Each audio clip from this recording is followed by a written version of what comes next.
দক্ষিণবঙ্গে বন্যা হচ্ছে, ৩৯ জন বাংলাদেশি নাগরিক মৃত্যুবরণ করেছে। বাংলাদেশের একটা মন্ত্রণালয় রয়েছে, ত্রাণ ও দুর্যোগ মন্ত্রণালয়। এই ত্রাণ ও দুর্যোগ মন্ত্রণালয়ের যিনি মন্ত্রী, তাকে শুধু ইলেকশনের আগে খুঁজে পাওয়া গিয়েছে। ইলেকশনের পরে এই বন্যাগ্রস্ত মানুষের মধ্যে তাকে একদিনও আমরা দেখতে পাই না। টিভি স্ক্রিনে দেখতে পেয়েছেন আপনারা? এরা হলো জাতির মহাপ্রতারক। ইলেকশনের আগে আপনাদের কাছে আসবে, আমি এইটা করব, সেইটা করব, ওইটা করব, উন্নয়ন করব।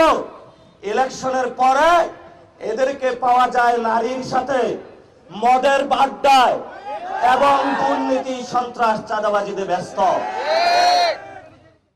ইলেকশনের পরে আমাদের বন্ধু বিএনপির যারা স্বরাষ্ট্রমন্ত্রী হয়েছেন, যারা আইনমন্ত্রী হয়েছেন, যারা প্রধানমন্ত্রী হয়েছেন, তাদের স্মৃতি ভ্রম হয়েছে। তারা ইলেকশনের আগে যেটা বলেছে, ইলেকশনের পরে ওটা ভুলে গিয়েছে।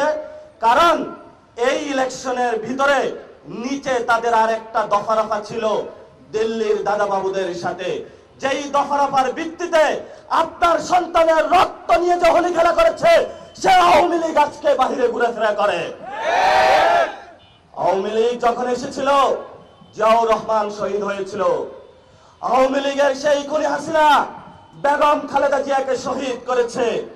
আমরা প্রধানমন্ত্রীকে সতর্ক করে দিচ্ছি, এই আওয়ামী লীগের সাথে যদি আপনি আবার আঘাত করেন, তাহলে আপনাকে আওয়ামী লীগ হত্যা করবে। কারণ বাংলাদেশে যে আওয়ামী লীগ সংগঠন রয়েছে, স্বাধীনতার পর থেকে এরা ব্যাংক ডাকাতি করেছে, বাংলাদেশের উপরে জুলুম করেছে। ভারতের দাদাবাবুদের সাথে মিলিয়ে এখানের মুসলমানদের কিভাবে সিকিমের মতো বাংলাদেশকে দিল্লির কাছে তুলে দেওয়া যায়, সেই ব্যবস্থায় তারা জারি করেছিল।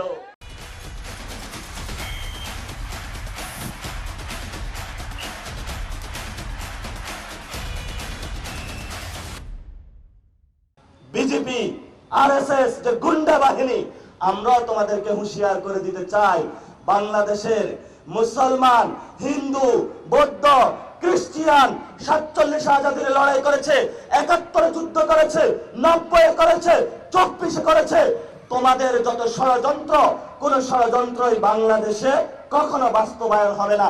বাংলাদেশ স্বাধীন আছে, থাকবে, বাংলাদেশের মানুষ লড়ে যাবে, তবু আমরা কখনো ভারতের সেবাদাস বা গোলাম হব না। আপনারা সবাই এই বিষয়ে ঐক্যবদ্ধ থাকবেন ইনশাআল্লাহ। তাহলে যারা চিল্লাচিল্লি করতেছে মিডিয়াতে, বিভিন্ন মন্ত্রী হয়েছেন, এমপি হয়েছেন, এত গরম দেখায়েন না। আমরা যদি ভালো মতন একটু গরম দেখাই, শেখ হাসিনা তো দিল্লিতে পালাইছে, আপনি কই পালাইবেন? বঙ্গোপসাগরে? বঙ্গোপসাগরে পালানোর জায়গা পাইবেন না। আমরা যথেষ্ট ভদ্র আচরণ করতেছি, কারণ আমরা একটা সভ্যতাগত বাংলাদেশ গড়তে চাই, সবাইকে নিয়ে সুন্দর একটি বাংলাদেশ দাঁড় করাতে চাই।